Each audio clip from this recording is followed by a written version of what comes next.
fine, but I'll have more of it to do.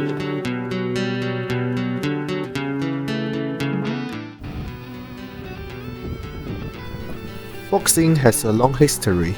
In Britain, the birthplace of modern boxing, the sport is very popular among adults and teenagers. In the town of Preston, retired boxer Mr. Morris is continuing his boxing career. Today, we follow Mr. Morris on his career in youth boxing education.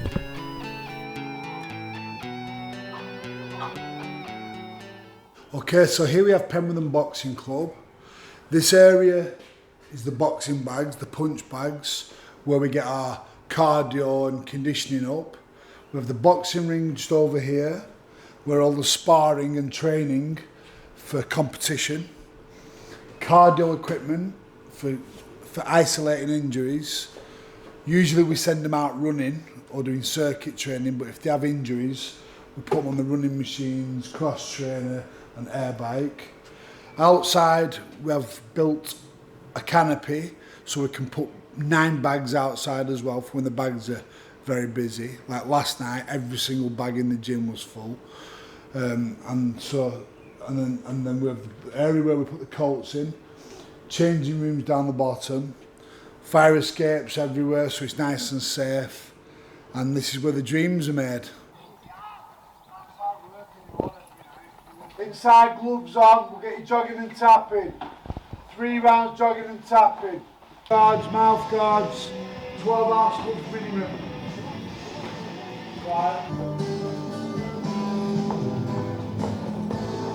And when the young lads and girls come in and they start learning how to box and they see and hear the things I've done in boxing and through boxing, it helps them strive to achieve something better for them, because some of the kids around here have never left the council estates, the rough areas, and it gives them that drive to achieve something, a way of getting away from that trouble that they have. Some of the parents, drug addicts, alcoholics, prostitutes, and it helps them have a goal in life to do something better.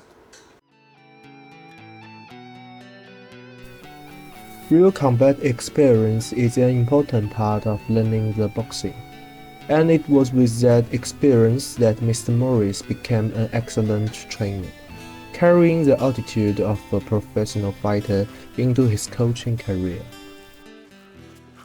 When I was in the army, I started playing around with boxing. I was very young, and around about 21 years of age, I started boxing. I became an amateur boxer.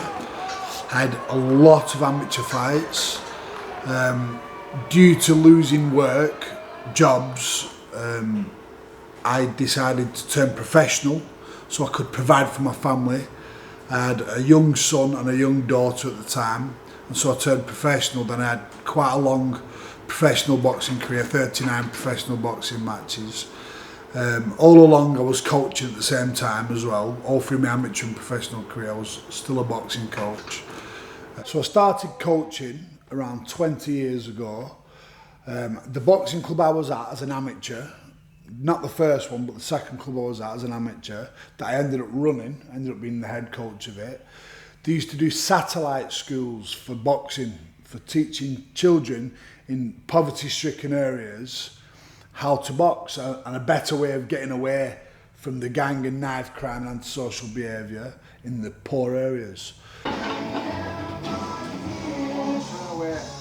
Got a problem, take a knee, so I know you've got with Carl Frampton, and then I've actually looked after him in close protection, keeping him safe when he's been doing meet and greets.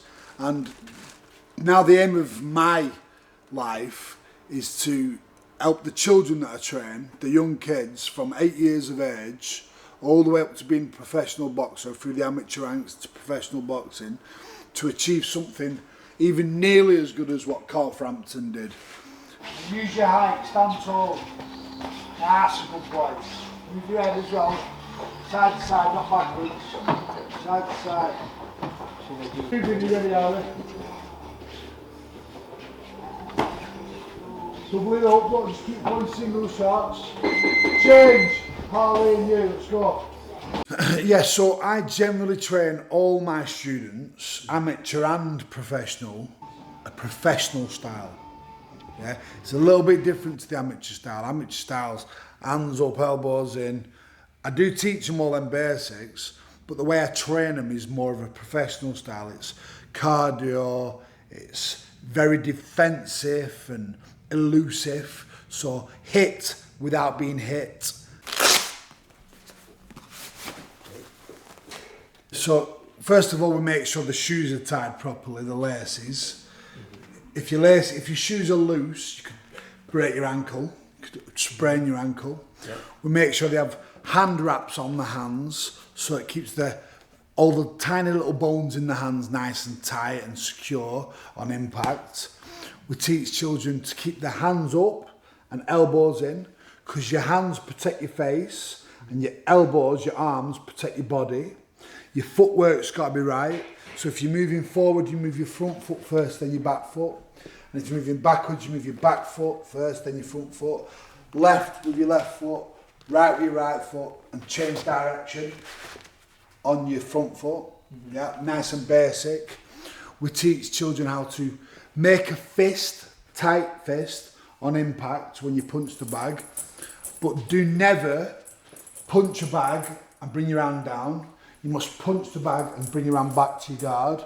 No matter what you do, one hand is in your guard all the time. One hand is always in your guard. When you're punching, your feet rotate to get more power both ways. Thumbs down when punching to the head on a hook. Well, thumbs down mainly any head shot really.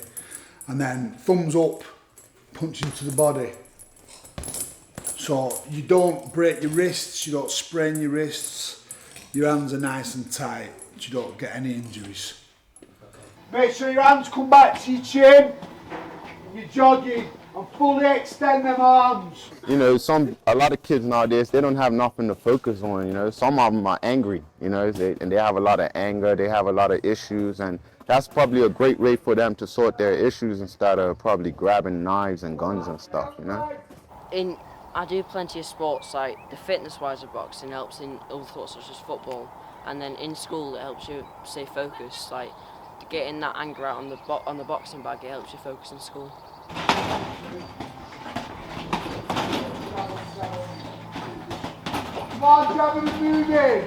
It changes your character by giving you confidence and the ability to carry yourself better in that confident way.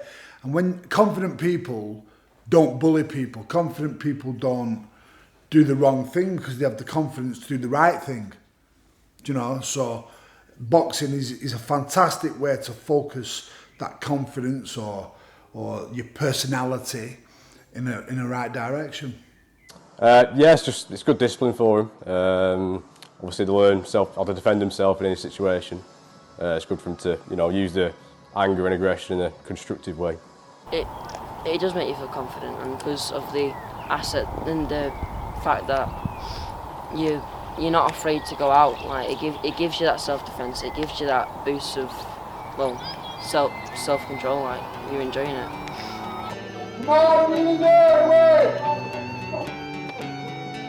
Good sound, keep going, good Josh. Awesome, give yourself well done. Well done. Let's go back in on Tuesday, yeah?